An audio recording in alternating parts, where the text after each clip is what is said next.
이렇게 귀한 선교대회에 와서 여러분과 함께 세계 선교의 동향에 대하여 말씀을 나눌 수 있는 기회를 갖게 되어서 기쁘고 감사합니다.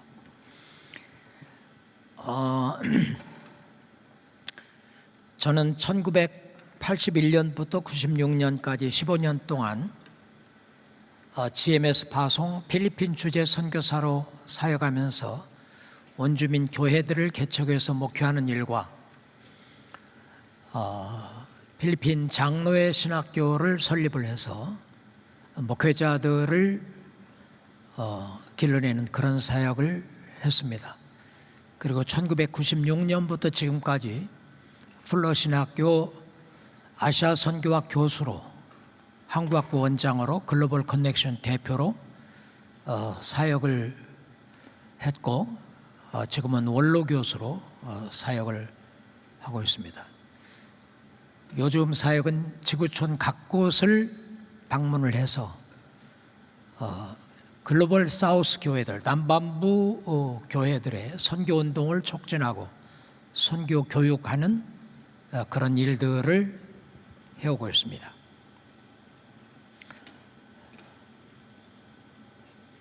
근대 선교운동은 1792년 윌리엄 캐리의 영향으로 베프티스트 미셔너리 소사이어티 BMS가 조직되면서 시작을 해서 231년 동안 진행되어 오고 있습니다. 각 시대마다 선교운동을 이끈 인물들이 있었고 각 선교운동의 특징들이 있었으며 각 시대 상황에 맞는 선교 전략을 필요로 했습니다. 하나님의 말씀은 불변하지만 하나님의 말씀이 선포되는 선교 환경은 끊임없이 변화되고 있습니다. 그러므로 복음 선포의 책임을 맡은 교회는 변화하는 선교 환경을 주시하면서 사람들이 가장 잘 이해할 수 있는 방법으로 복음을 전해야 합니다. 선교사의 모델인 사도 바울은 하나님의 말씀에 충실하면서도 상황에 맞는 선교 전략을 구사했습니다. 갈라디아서 1장 8절에서 사도 바울은 이렇게 말합니다. 그러나 우리나 혹은 하늘로부터 온 천사라 할지라도 우리가 너희에게 전한 복음 외에 다른 복음을 전하면 저주를 받을지니라. 이 말씀은 그가 하나님의 말씀을 타협함이 없이 전했던 것을 보여줍니다. 그러나 고린도전서 9장 19절에서 22절까지의 말씀을 보면 그가 하나님의 말씀을 전함에 있어서 얼마나 상황에 맞는 방법으로 복음을 전하였는가를 보여줍니다. 고린도전서 9장 19절에서 이렇게 말합니다. 내가 모든 사람에게 자유하였으나 스스로 모든 사람에게 종이 된 것은 더 많은 사람을 얻고자 함이라. 20절에서는 유대인들에게는 내가 유대인과 같이 된 것은 유대인들을 얻고자 하며 율법 아래에 있는 자들에게는 내가 율법 아래에 있지 아니하나 율법 아래에 있는 자같이 된 것은 율법 아래에 있는 자들을 얻고자 하며 21절에서는 율법 없는 자에게는 내가 하나님께는 율법 없는 자가 아니요 도리어 그리스도의 율법 아래에 있는 자나 율법 없는 자같이 된 것은 율법 없는 자들을 얻고자 함이라. 22절에서는 약한 자들에게는 내가 약한 자와 같이 된 것은 약한 자들을 얻고자 하며 여러 사람에게 내가 여러 모양이 된 것은 아무쪼록 몇몇 사람을 구원코자 함이니 23절에 내가 복음을 위하여 이 모든 것을 행함은 복음에 참여하고자 함이라. 모든 족속으로 제자를 삼으라는 대임령을 받은 교회는 하나님의 말씀에 충실하면서도 변화하는 세상을 주시하고 선교 환경에 맞는 선교 전략을 사용해야 합니다. 하나님의 말씀에 충실해야 한다는 것은 우리가 아무리 종교 다원주의가 팽배한 세계에 사역한다 할지라도 내가 곧 길이요 진리요 생명이니 나로 말미암지 않고는 아버지께 올 자가 없느니라 하는 말씀처럼 그리스도 외에 구원의 길이 없다는 사실을 명심하고 진리를 타협함 없이 복음을 전해야 한다는 것입니다. 오늘날의 선교 환경을 이해하고 이 시대의 상황에 맞는 선교 전략을 구사하기 위해서 우리는 근대 선교의 간략한 역사 그리고 세계 선교의 동향, 세계의 동향 그리고 세계 선교의 동향을 살펴보고 우리의 선교 전략에 관하여 이야기해 보도록 하겠습니다. US Center for World Mission을 세운 랄프 D. 윈터는 세계 선교, 근대 선교를 간략하게 이렇게 요약을 했습니다. 첫째, 해안 선교 시대 1792년에서부터 1910년 에딘버러 대회가 열릴 때까지 영국인 윌리엄 캐리가 주도를 했고 주로 영국, 독일, 덴마크 교회와 같은 구라파 교회들의 참여로 이루어졌고 당시의 사람들이 상대적으로 편리하고 안전한 해안 지역에 살고 있었던 때라 그리고 교통수단이 배였기 때문에 선교사들이 자연히 도착하여 머물며 사역하게 된 곳은 해안 지역이었습니다. 그래서 해안 지역이 이 윌리엄 캐리와 당대 선교사들에 의하여 많이 복음화가 이루어졌습니다. 이때 선교사들은 장기적으로 선교지에 주재하면서 병원을 세우고 학교를 세우고 교회를 세우는 등 이런 사역에 주력을 했습니다. 해안 지역이 많이 복음화가 됐습니다. 그러나 허드슨 테일러가 해안 지역에 사역을 하다가 중국 내지에 대한 관심을 가지고 내륙 지방을 방문하고 난 후에 수많은 사람들이 그리스도가 없이 죽어가고 있다는 사실을 발견하고 차이나 인랜드 미션이라는 중국 내지 선교회를 조직을 하고 내륙 지방 선교에 힘을 썼습니다. 중국이 공산화되면서 이 차이나 인랜드 미션은 OMF라고 Overseas Missionary Fellowship이라는 오늘날의 이 단체로 발전이 되었습니다. 이 내지 선교 시대에도 주로 구라파 선교사들과 또 북미주 선교사들 그리고 영국 연방 호주 교회가 참여하는 이런 선교 시대였습니다. 선교가 해안 지역 선교에서 내륙 지방 선교로 더 확장해 나간 것입니다. 이때 역시 장기로 선교지에 주재하면서 병원 설립, 학교 설립, 교회 설립 등의 전통적인 이런 사역을 해왔습니다. 그 다음 선교 시대는 간과된 족속, 감추인 족속을 위한 선교 시대로 1934년부터 1974년 세계 복음화를 위한 로잔 대회가 열릴 때까지 전개된 선교 시대인데 이 선교 시대는 인도 주재 미국인 선교사였던 도널드 맥가브란 그리고 과테말라 주재 미국인 선교사 카메론 타운센드가 주도를 했습니다. 도널드 맥가브란은 인도에 4천여 족속이 이런 계급이 살고 있는데 그 중에 일부만 복음화가 이루어지고 많은 다른 이런 계급의 사람들이 복음을 듣지 못하고 있다는 사실을 이해를 하고 이 모든 문화권에 복음을 전해야 할 필요를 느꼈습니다. 카메론 타운센드는 과테말라 주재 선교사였는데 내륙 지방도 복음화가 이루어지고 해안 지방도 복음화가 이루어지고 있는데 내륙 지방이건 또 해안 지역이건 간에 감추인 족속들과 간과된 족속들이 있더라는 겁니다. 산지족들이라든지 소수 부족들이라든지. 그래서 그들을 위한 성경을 번역하고 간과된 족속들, 감추인 족속들을 위한 선교 사역에 힘을 썼습니다. 이때는 기존 선교 전략과 함께 성경 번역, 출판 등 다양한 선교 전략이 사용됐습니다.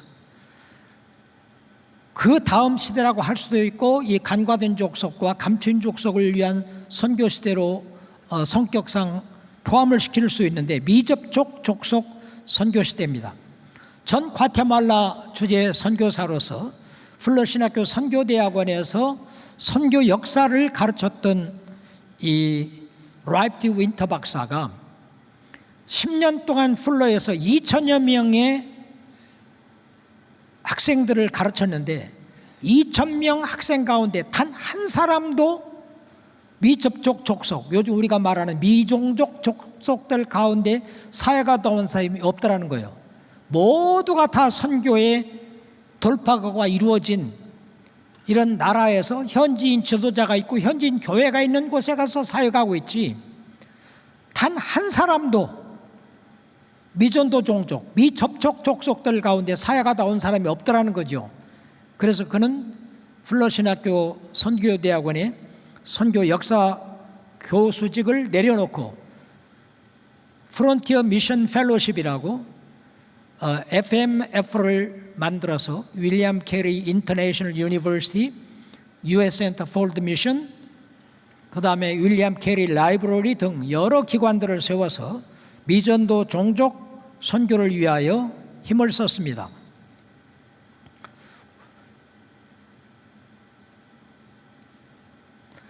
그 다음 선교 시대를 남반부 교회 선교 시대라고 말할 수 있습니다. 1973년에서 지금까지 진행되고 있는데, 이 남반부 교회 선교 시대는 한국인 조동진 박사에 의하여 시작이 됐고, 아시아, 아프리카, 중남미 교회들이 참여하는 이런 선교 시대입니다. 조동진 박사님은 북반부 교회들에 의해서만 이루어지고 있던 선교가 남반부 교회들이 참여하는 선교가 되도록 하기 위하여 코리아 인터내셔널 미션, 아시아 선교 협의회, 그리고 제3세계 선교 협의회, 그리고 월드 미션, 월드 링크 유니버시티를 세워서 전 세계 교회들이 함께 모든 곳에서 모든 곳으로 가는 선교 운동, 곧 남반부 선교 시대를 여신 분입니다. 그 다음 시대를 저는 도시 선교 시대라고 그렇게 구분을 짓고 싶습니다.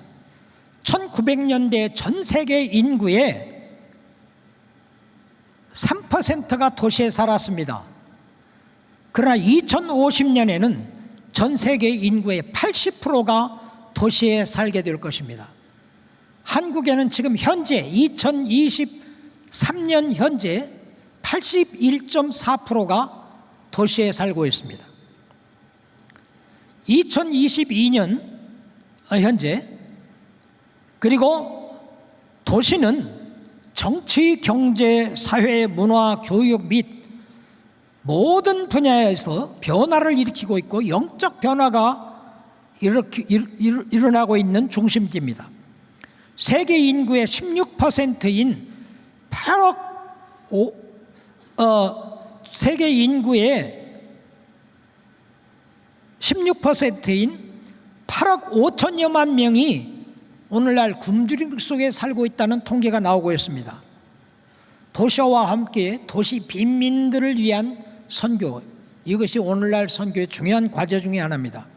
2010년 세계 인구의 3분의 1의 어린이들이 슬럼가에 살고 있다는 그런 통계도 있습니다. 그러나 그들 가운데 사역하는 선교사나 현지인 사역자 수는 지극히 적은 숫자입니다. 이 도시 선교 시대는 인도인 아툴 아캄카가 도시 선교 운동을 일으키고 있습니다. 이분은 플러에서 제 후배였는데 도시 선교에 대한 관심을 가지고 변화하는 이 세계에서 도시 선교 운동을 일으키고 싶어서 플러에 와서 도시 선교학을 공부하려 하는데 아무도 그 멘토해 줄 사람이 없을 만큼 그 당시에 플러신학교마저도 도시선교에 대하여 그렇게 큰 관심을 가지고 있지 않던 때에 도시선교에 대한 박사학위 논문을 쓰고, 그 다음에 2015년부터 인도 이 벵갈로에 이 어반 미션 센터를 만들어 가지고 전 세계인들에게 그의 글과 강의를 통해서 도시 선교의 중요성을 각인시켜 주고 있는데, 바울이 1세기에도 로마의 주요 도시 4개 도시에 복음을 전하고 교회를 세워놓고 내가 할 일을 다 했다고 할 만큼 도시는 그렇게 영향력 있는 변화의 중심지며 세계 선교를 위하여 매우 중요한데, 요즘 우리의 관심은 바켓의 물 한 방울과 같이 지극히 작은 숫자인 선교사들이 저 시골에 가서 사람들이 이제 별로 살게 되지 않을 시골에 가서 사역하기보다는 도시에 관심을 가지고 도시 정치, 경제, 사회, 문화, 예술, 종교 모든 영역에 영향을 미치고 있는 도시 선교에 관심을 가질 때라고 생각이 됩니다. 자, 근대 선교의 간략한 역사를 말씀드렸습니다. 이제는 21세기 세계가 어떻게 바뀌고 있는가, 21세기 세계의 동향에 대하여 말씀드리도록 하겠습니다. 기술 문명의 발달로 인류는 많은 변화를 겪어왔으며, 이러한 변화는 사람들의 세계관과 삶에 엄청난 변화를 가져다 주었습니다. 2019년 중국 우한에서 발생하여 전 세계에 퍼진 코비드-19 팬데믹은 새로운 환경 변화를 부채질했고, 과거와 다른 세상의 뉴 노멀 시대를 촉진시켰습니다. 세계는 어떻게 변화하고 있는가? 플러신학교 선교대학원의 제4대 원장이었던 이 제이 더들리 우드베리는 그의 글 낡은 의자에 앉아보는 관점, 세계의 추세와 조망과 선교대학원의 장래라는 글에서 오늘날의 선교 세계의 동향을 다음과 같이 요약했습니다. 일반적인 동향으로는 개발도상국에서 인구 폭발과 선진국에서의 인구 정체 현상이 빚어지고 있다는 겁니다. 지금 선진국에서는 인구가 정체 상태에 있거나 줄어들고 있습니다. 한국도 선진국의 대열에 들어가면서 인구가 지금 줄어들고 있는 이런 형편이라는 걸 우리가 잘 알고 있습니다. 세계 인구 80억 명 가운데 아시아의 47.5%, 절반 이상이 아시아에 살고 있습니다. 아프리카의 14.6억, 중남미의 4.3억, 오세아니아의 0.4억으로 83.4%가 남반부에 살고 있습니다. 지금 세계가 이렇게 대부분의 사람들이 남반부에 살고 있다는 겁니다. 이것은 우리가 선교적으로 어디에 사람이 많이 살고 있으며 어디에 집중해야 할 건가를 우리에게 암시해 주는 것입니다. 그 다음에는 변화에 가속합니다. 미래학자들과 사회학자들은 말합니다. 지난 100년 동안에 우리가 겪은 이 변화는 그 앞선 만년 전 인류의 역사가 경험한 경험보다도 컸다는 겁니다. 과거 만년의 변화가, 우리는 요즘 10년이면 강산이 변한다고 하잖아요.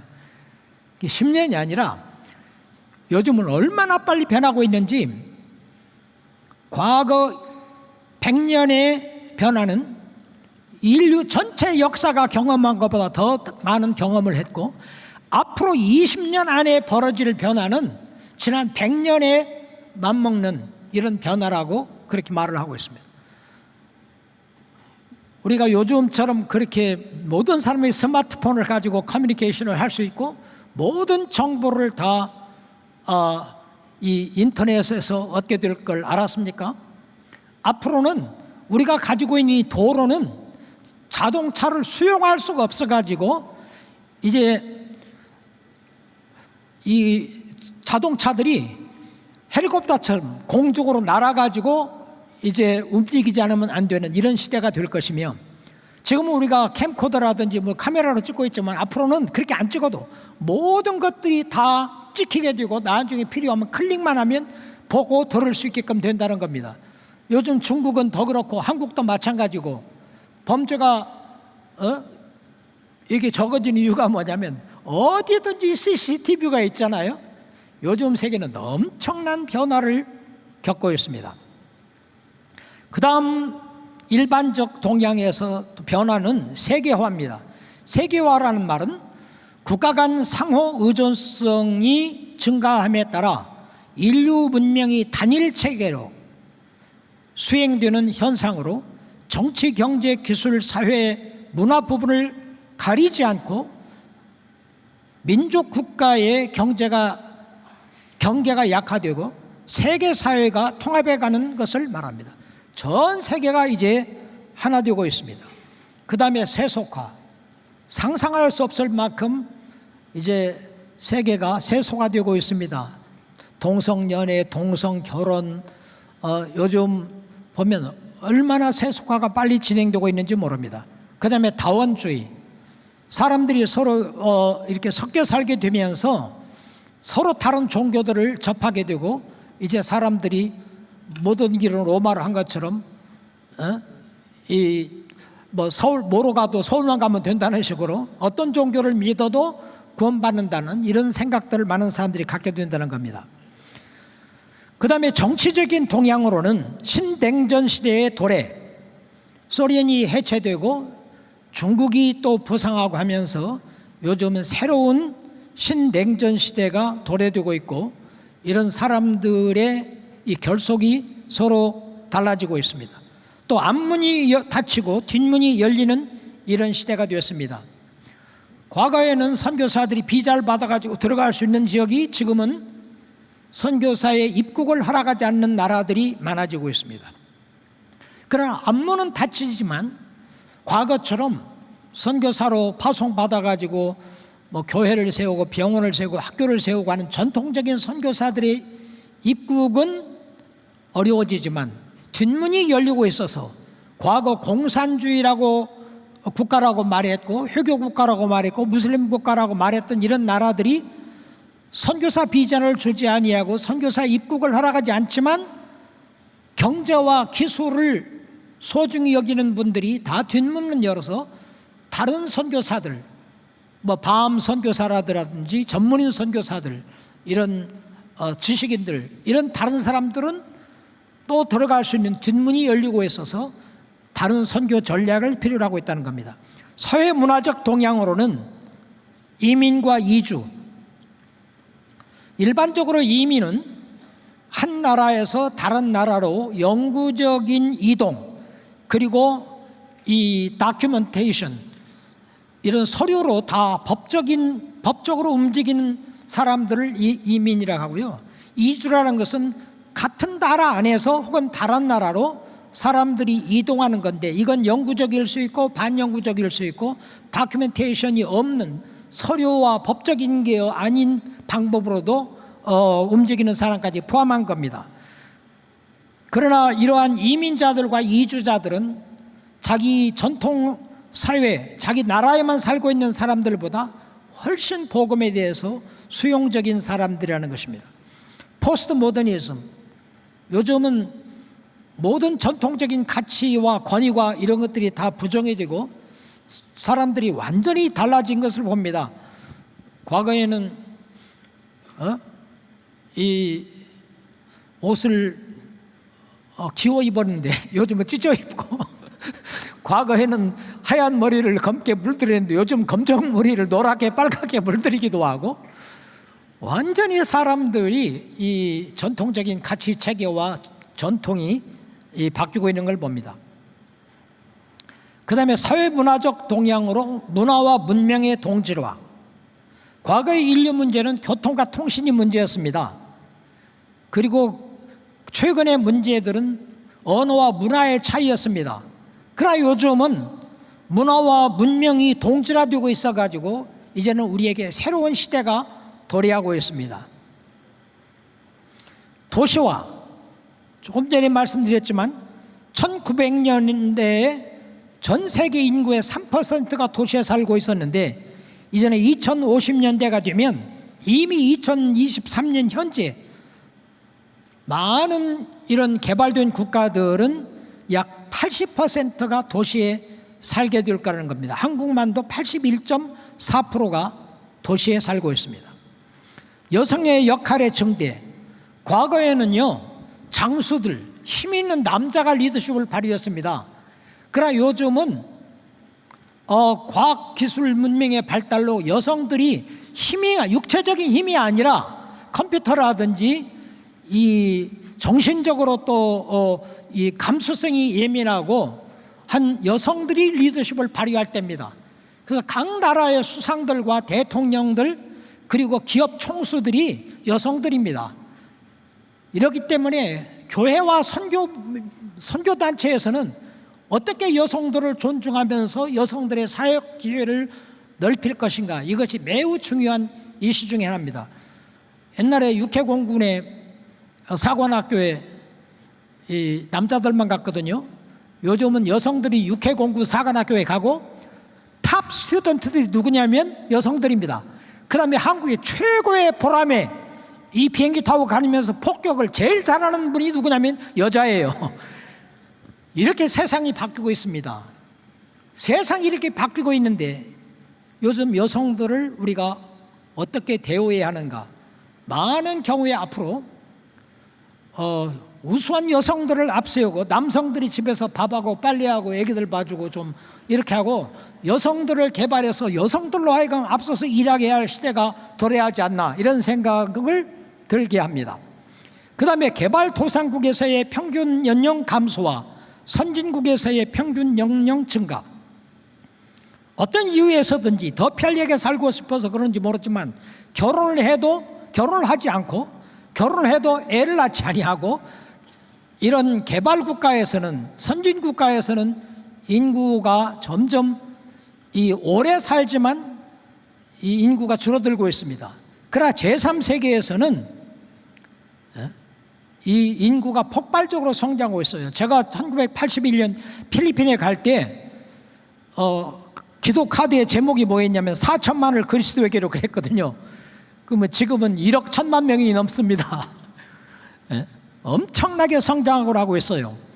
그리고 전 세계 인구의 3분의 1이 15세 이하 젊은이고 어린이의 비율은 85%가 이 개발도상국에 살고 있는데, 그렇다면 이렇게 젊은이들과 어린이들을 위한 사역이 얼마나 중요한가, 이런 것들을 우리로 하여금 생각하게 합니다. 경제적인 동향으로는 경제의 세계화, 세계 시장이 자본주의 시장으로 변함과 동시에 EU, 나프타, 아세안, 아펙 등과 같은 경제 공동체들이 구성이 되고 있습니다. 그 다음에 경제력의 전환, 과거에는 이 Organizations of Petroleum Exporting Country라고 이 오페크가 70년대 세계 부를 지배했습니다. 그러나 1980년대는 아펙, 아시아 태평양 지역의 연맹, 이 나라들이 세계 부를 지배했습니다. 이것이 또 요즘은 바뀌고 있습니다. 또 부유한 사람들과 가난한 사람들의 격차가 엄청나게 커지고 있습니다. 세계 20%의 사람들이 세계 부의 85%를 차지하고 있습니다. 그래서 우리가 가난한 사람들을 위한 선교를 어떻게 할 건가? 과거에나 지금이나 가난한 사람들은 정말 마음이 가난한 가운데 있습니다. 우리의 도움을 절실히 필요한 가운데 있습니다. 그렇다면 우리가 복음을 전하는 이 복음 전도와 함께 가난한 사람들을 돕고 하는 이런 사역을 얼마나 필요로 하고 있는가를 우리에게 암시해 줍니다. 과학기술의 경향, 정보통신의 폭발입니다. 전 세계가 인터넷 위에 떠 있습니다. 과거에는 요리를 배우기 위해서는 요리 학원에 갔어야 돼요. 요즘 유튜브에 다 있습니다. 제 딸이 얼마 전에 저한테 비싼 랍스터를 한 박스 보냈길래 이걸 어떻게 하나? 그래서 제가 유튜브를 보고 랍스터를 요리해가지고 제 아내를 대접을 했습니다. 그런데 오늘 아침에 앞으로는 남자들이 여성들을 좀 요리도 좀 해드리고 그런 일을 좀 감당해야 한다고 그러는데 제가 제 아내도 저더러 당신 요리 좀 개발하라고 그래서 앞으로 제가 요리를 좀 많이 배워서 아내를 좀 대접을 하고 식구들을 대접해야 하지 않겠나 이런 생각을 하는데 유튜브에 모든 게 다 있습니다. 제가 수영하다가 모르고 그 자동차 리모트 컨트롤러를 이 수영복 속에 넣어놓고 물속에 들어갔다 보니까 이게 젖어가지고요 열리지 않는 거예요. 완전히 망가졌어요. 그런데 이걸 딜러에 가가지고 살려다 보니까 한 180, 90불 하는데 너무 아까운 거예요. 그래서 이 아마존에서 13불인가 주고 그걸 리모트 컨트롤을 사가지고 유튜브를 통해서 이거 어떻게 셋업하는가를 배워서 간단하게 해결을 했습니다. 유튜브 상에 모든 게 다 있어요.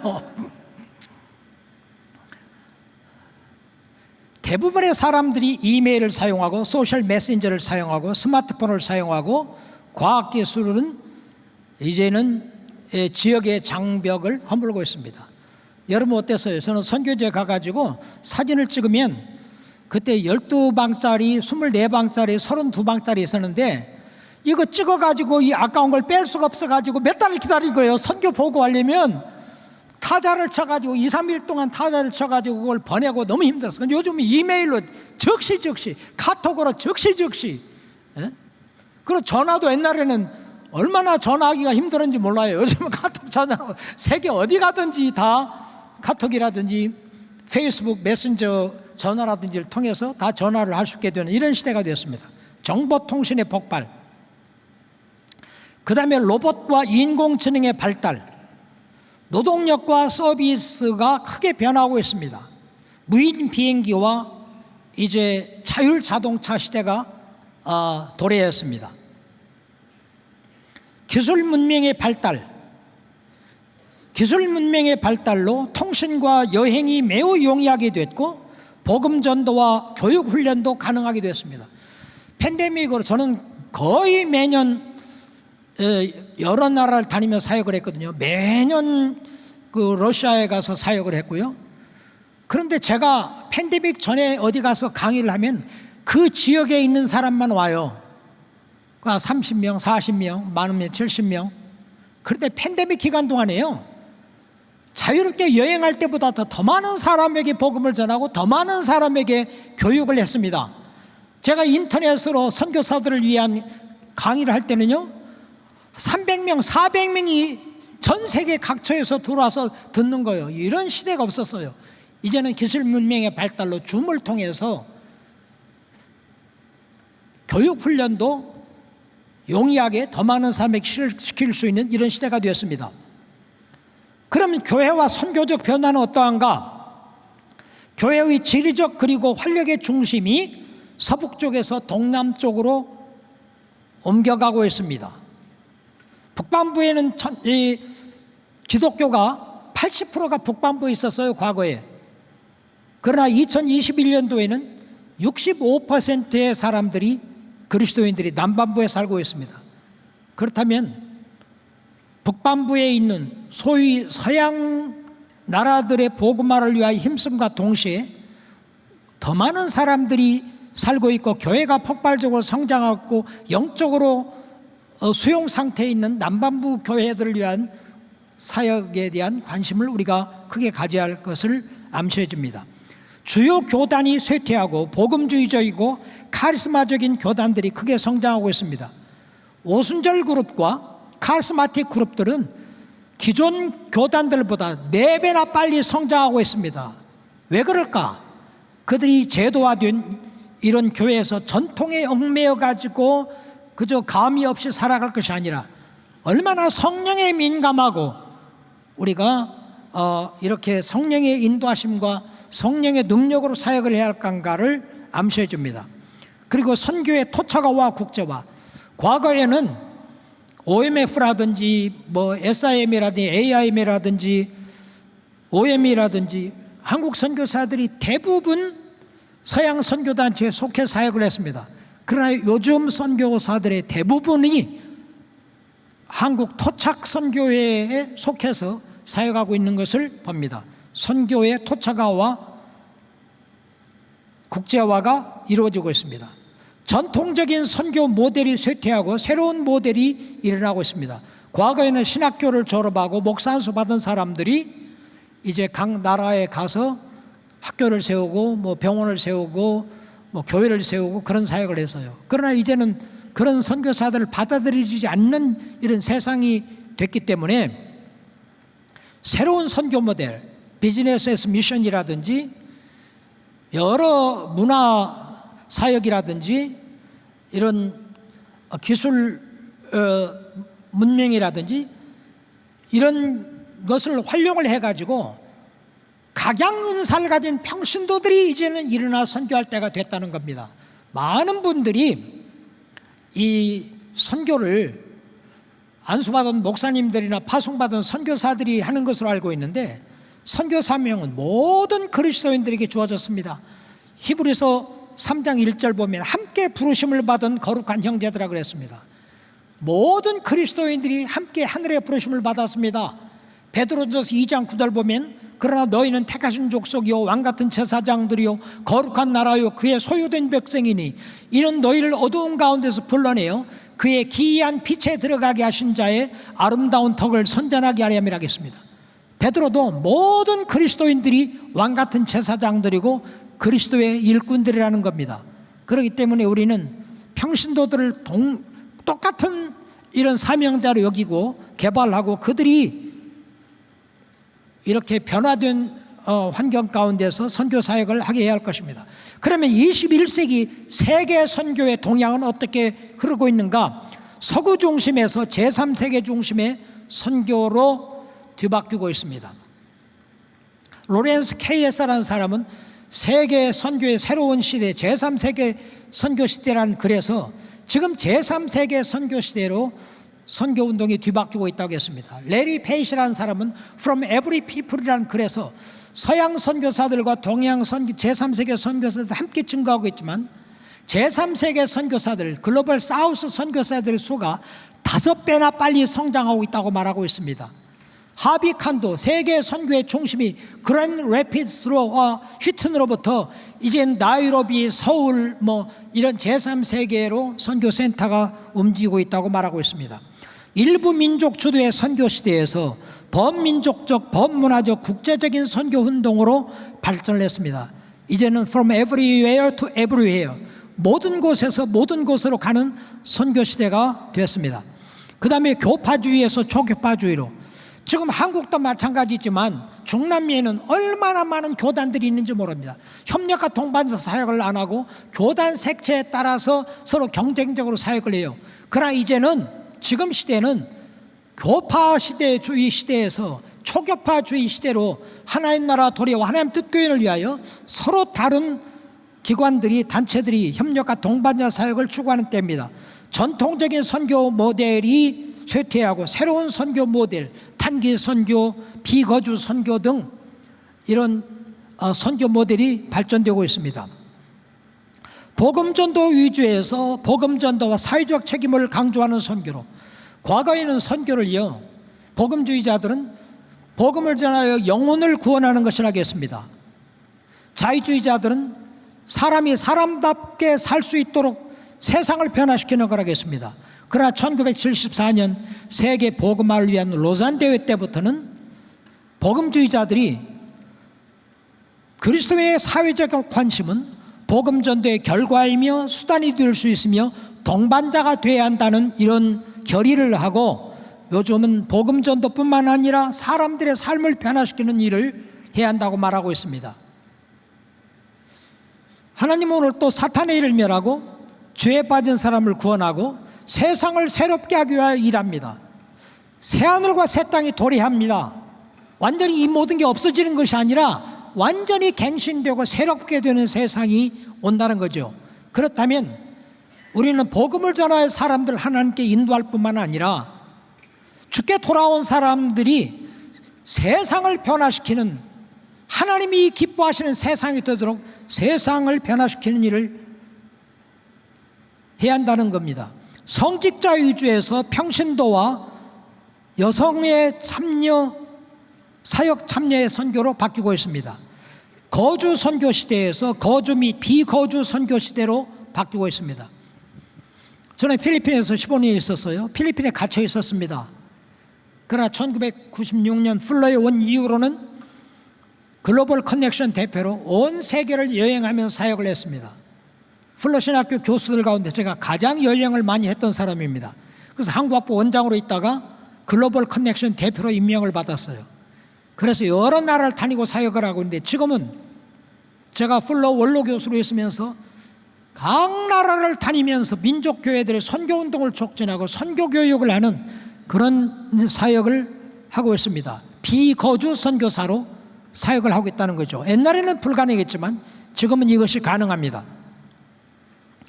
그 다음에 접촉된 족속 선교 시대에서 미접촉 족속 복음화를 위한 시대로, 조금 전에 말씀드렸지만 랄프 윈터 같은 경우 플로에서 10년 강의하는 동안에 2,000명을 가르쳤는데 단 한 사람도 미전도 종족 가운데 일하다 온 사람이 없더라는 거죠. 다 현지인 교회가 있고 현지인 지도자들이 있는 곳에서 사역하더라는 거죠. 그래서 우리는 요즘 마태복음 24장 14절에 이 천국 복음이 모든 민족에게 증거되기 위하여 온 세상에 전파되리니 그제야 끝이 오리라는 말씀처럼 미전도 종족, 미접촉 족속들 복음화를 위하여 힘써야 할 때라는 겁니다. 그 다음에 선교 인력의 감소, 선교사들이 급감하고 있습니다. 물론 미국 같은 경우는 미국의 이 신학이 좌요화가 되고 미국이 점점 교회가 약화되기 때문에 그러기도 하지만 선교사 수가 점점 줄어들고 있습니다. 남침례 교회의 경우에 평균 선교사 수명이 8년입니다. 8년이면 은퇴를 해요. 또 어떤 때는 더 많이 머무는 경우도 있지만 선교사들이 오래 선교지에 머물리려고 하지 않고, 물론 여러 가지 이유가 있죠. 환경의 변화가 있고 다른 옵션이 있어서 그렇고, 또 ISO와 같은 이런 극단 회교 국가들이라든지 힌두교 국가라든지 이런 데서 비자 주지 아니하고 거부하는 것도 있고 하지만, 그러나 선교 인력이 크게 감소하고 있는 것이 요즘 문제입니다. 그 다음에 장기 선교에서 단기 선교로 많이 바뀌고 있습니다. 그 다음에 선교 인력이 고령화, 한국인들의 지금 거의 대다수가, 과반수가 50대입니다. 젊은 40대, 30대, 20대 선교사를 찾아보기가 매우 힘듭니다. 선교의 고령화.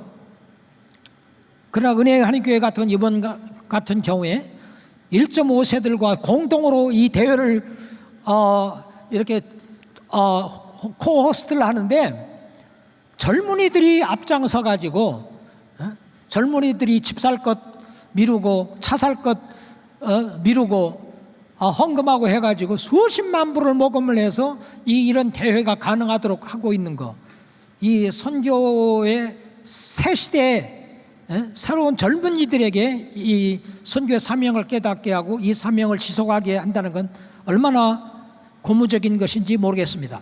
그 다음에 접근성의 제한, 전통적 선교사들의 접근이 매우 이제 좁아지고 있습니다. 그 다음에 도시 선교에 대한 관심 증가, 그 다음에 이민자들과 이주자들에 대한 선교, Missions have come home이라는 책을 읽어본 일이 있어요. 과거에는 우리가 먼 길을 찾아갔습니다. 그러나 세계화 시대에서 이제는 사람들이 일자를 찾아서 우리 바로 교회 문 앞에 와 있습니다.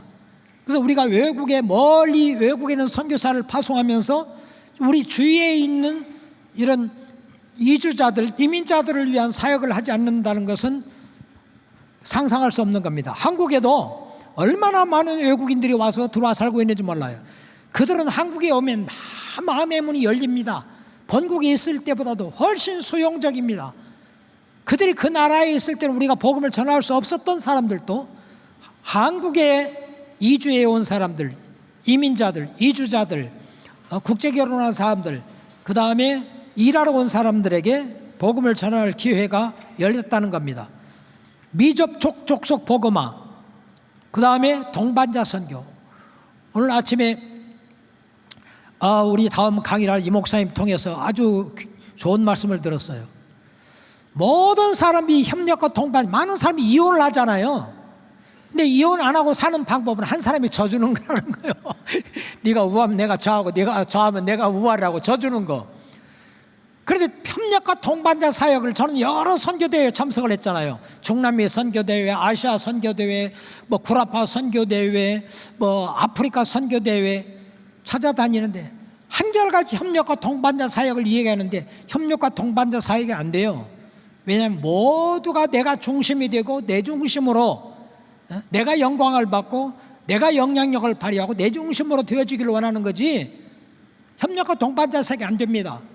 그러나 내가 양보하고 그는 흥해하겠고 나는 쇠하리라 하리라, 네가 우하면 내가 좌하고 네가 좌하면 내가 우하리라는 이런 생각을 갖지 않고서는, 다른 사람을 나보다 낮게 여기지 않고서는, 각각 자기를 돌아볼 뿐만 아니라 다른 사람의 일을 돌아보지 않고서는 결단코 동반자 선교와 팀 선교는 이루어질 수가 없습니다.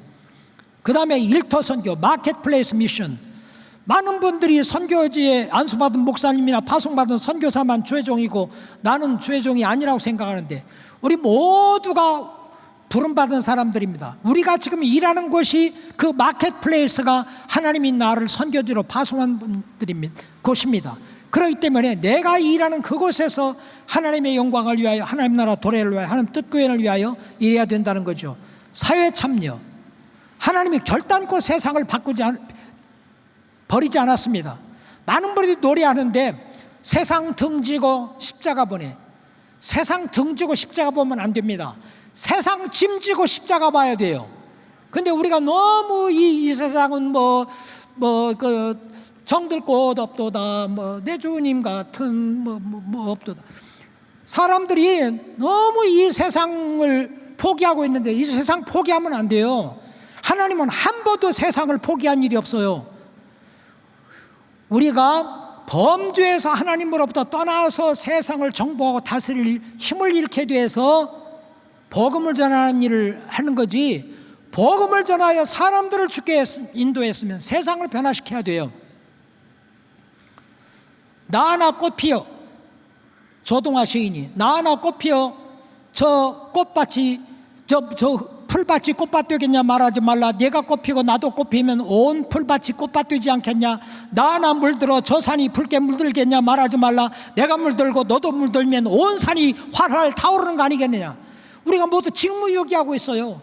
적극적으로 정치, 경제, 사회, 문화, 예술 모든 영역이 하나님의 주권을 받아들이고 하나님을 영화롭게 하고 하나님을 높이도록 우리는 세상을 변화시키는 일을 해야 합니다.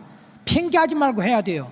그래서 저도 지금 미국과 한국의 책임당원입니다. 당비를 내고 있어요. 대통령 선거하기 위하여 제가 여기서 부재자 투표 기회를 놓쳐가지고 비행기표 끊어가지고 한국까지 가서 투표하고 왔어요. 반드시 투표를 해야 합니다. 가장 큰 영향력을 미치는 사람들은 정치가들이기 때문에 세상을 포기하면 안 돼요. 하나님은 세상 포기하지 않았습니다. 그러면 한인교회 선교 전략은 어떻게 되는가? 남반부 백성들의 복음화를 위하여 힘쓸 뿐만 아니라 남반부 교회들의 선교운동을 촉진시키고 그들로 남반구에 사는 사람들을 복음화하도록 선교 지도력 개발에 힘을 써야 합니다. 요셉처럼 다가올 미래를 예측하고 미리 전략을 세워야 돼요. 앞으로 애굽의 7년 대풍년과 그 다음에 7년 대흉년이 올 것을 내다보고 미리 풍년 기간 동안에 준비했듯이, 저는 1980년대에 미국에 가서 공부하는데 조동진 박사님이 그러더라고. 박 목사, 요즘 무슨 책을 읽고 있어? 선교학 책 읽고 있고 신학 책 읽고 있어? 그러면 박 목사는 한참 시대에 뒤진 사람이네. 조 박사님은 뭘 읽습니까? 1980년대 자기는 미래학과 경제학 책을 읽는다는 거예요. 앞으로 세계가 어떻게 돌아가는가를 미리 내다보고 준비하기 위해서. 찾아가서 하는 선교뿐만 아니라 우리 곁에 와 있는 이주자들을 위한 사역에 힘을 써야 합니다. 그래서 국내에서 사역하는 타민족을 위하여 사역하는 사람들을 선교사로 우리가 인정할 필요가 있고 후원할 필요가 있고 함께 동역할 필요가 있습니다. 남반부 선교 지도력을 개발하여 세계 선교의 사명을 감당하게 해야 합니다. 기독교의 기본 진리를 흔들림 없이 수호할 뿐만 아니라 다른 종교에 대한 바른 이해를 가지고 진리를 선포해야 합니다. 모든 신자들을 선교 동력화하고 전통적인 선교사들 뿐만 아니라 전문인 선교사, 비즈니스 선교사, 일터 선교사들을 개발하여 사역하게 해야 합니다. 본질적인 것과 비본질적인 것이 무엇인지를 분별하고 복음의 상용화를 힘써야 합니다. 문화와 문명이 동질화되고 있는 때에 우리는 언어 교육과 문화 사역을 통한 선교 방법을 개발할 필요가 있습니다. 교회와 선교 현장에서 여성들의 사역 기회를 확대시켜 줄 필요가 있습니다. 앞으로의 세계에서 주역이들 청소년들과 어린이들을 복음하는 일에 힘을 써야 할 것입니다. 의존감을 길러주지 않는 범위 내에서 가난한 사람들의 삶을 돕고 그들의 삶의 질을 증진시킬 필요가 있습니다. 한국 같은 경우에는요, 장로교회 같은 경우는 땅 사주고 건물 지어주고 예배당 지어주는 일을 안 했어요. 그러나 마펫팜이라는 말이 있었습니다. 농사일하는 일을 주로 하는 그들에게 농사 짓는 법을 가르쳤어요. 스왈런스 애플이라는 말이 있습니다. 사과나무가 없는 한국에 사과나무를 가지고 와서 사과나무를 재배하게 만들어서 소득정대를 시켰어요. 헌트 대열이라는 말이 있습니다. 윌리엄 헌트는 젖소를 가지고 들어와 가지고 한국인들이 영양 보충하고 이렇게 이 우유 제품을 팔아서 소득정대를 하도록 도왔습니다. 소셜 메신저, 유튜브, 페이스북, 인스타그램, 줌을 통하여 복음을 전하고 믿음을 세워주는 방법들을 개발해야 합니다. 성령의 인도하심과 성령의 능력으로 사역을 전개해야 합니다. 장기 주제 선교사 개발과 아울러 단기 선교, 비거주 선교, 전문인 선교, 비즈니스 선교, 문화 선교 등 새로운 선교 모델들을 개발해야 합니다. 일방적인 선교를 지향하고 다른 외국 선교 단체들과 함께 현지인 교회 단체들과 협력과 동반자 사역을 추구해야 하는데, 아까 말씀드린 것처럼 항상 다른 사람을 나보다 낫게 여기고 다른 사람이 할 수 있는 일은 그들이 하게 하고 다른 사람이 못하는 일, 안 하는 일들을 주로 해야 할 겁니다. 가서 말하고 가르치고 주고 사랑하려고 하지 말고 말하고 듣고 가르치고 배우고 주고 받고 사랑하고 사랑받는 쌍방의 선교를 추구해야 합니다. 복음을 전하여 사람들을 구원하는 일뿐만 아니라 구원받은 사람들이 세상을 새롭게 하는 일을 위하여 힘쓰도록 해야 합니다. 평신도들의 선교 참여를 격려하고 서로 존중하며 사역을 해야 합니다. 거주 및 비거주 선교사들을 개발해야 합니다. 미접촉 족속 복음화에 힘을 써야 합니다. 선교대회를 개최하고 끊임없이 선교도제를 통하여 새로운 선교사들을 개발해야 합니다. 대부분의 사람들이 관계를 통하여 주께 돌아오기 때문에 모범을 보이고 가르치고 훈련할 수 있는 주제 선교를 또 많이 강조를 해야 합니다. 마치겠습니다. 오늘날의 선교 환경은 크게 뒤바뀌고 있습니다. 교회는 변화하는 세계를 주시하며 불변의 진리인 복음을 사람들이 가장 잘 받아들일 수 있는 방법으로 전해야 합니다. 21세기 선교는 범민족적, 범문화적, 국제적인 선교이므로 일방적 선교를 지향하고 그들과 함께 가르치고 배우고 주고받고 사랑하고 사랑받는 쌍방의 선교를 해야 합니다. 의존심을 길러주는 그런 선교사 중심의 사역을 지향하고 현지인 지도자들을 개발하여 그들의 자원을 가지고 선교하도록 도와야 합니다. 비거주 선교사뿐만 아니라 거주 선교사와 전통 선교사 그리고 다양한 선교 자원을 개발해야 합니다. 유튜브, 페이스북, 줌, 인스타그램 그리고 소셜 메신저들을 통한 사역을 개발해야 합니다. 찾아갈 뿐만 아니라 우리 곁에 찾아온 사람들을 위하여 사역을 해야 합니다. 도시화 현상이 두드러지고 있는 때에 바울처럼 변화의 현장이며 가장 수용적인 도시복음화를 위하여 힘을 쓸 필요가 있습니다. 성령께서 선교의 주체이므로 성령의 인도하심과 성령의 능력으로 사역을 해야 합니다. 감사합니다.